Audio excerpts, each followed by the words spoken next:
Today, many of us live a dissatisfied life. So, what can give us the real satisfaction?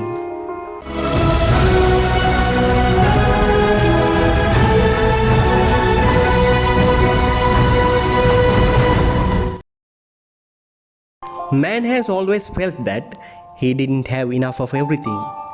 Man is not satisfied with the wealth he has. However much of money he has, he doesn't feel enough. Man is not happy with the resources that he has. Man always complains that he doesn't have enough time. Man is not content with his food. He is also not satisfied with the love and care that he receives. Man always looks for the other to satisfy his needs. But others cannot supply all that he needs, and always they fall short. But there is only one who gives the true satisfaction. Jesus alone satisfies our hungry hearts.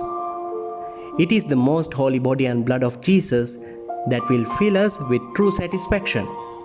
Today is the solemnity of the Corpus Christi, or the solemnity of most holy body and blood of Jesus. Today, the first reading is from the book of Exodus. It shows us how Moses and the people of the Old Testament offered sacrifices to God. It is said that Moses erected an altar at the foot of the mountain with 12 stones. 12 stones were raised, symbolizing the 12 tribes of Israel. They offered burnt offerings and sacrificed bulls on these altars.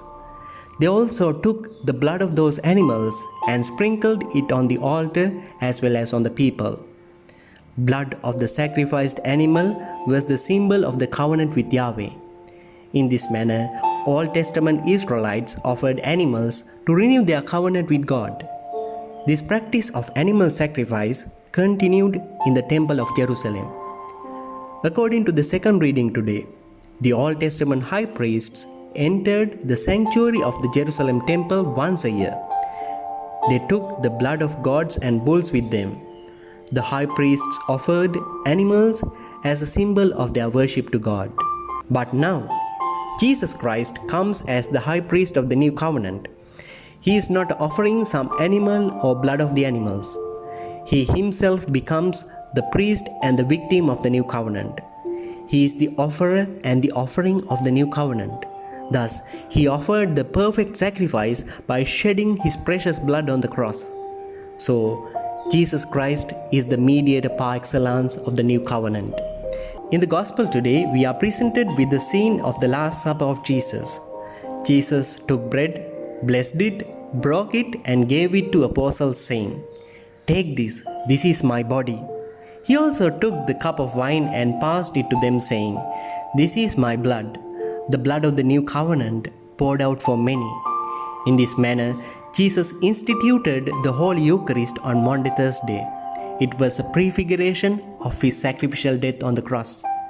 Taking the bread, Jesus never said, "This is the symbol of my body," but he said, "This is my body." Taking the cup, he never said, "This is something like my blood," but he purely said, "This is my blood."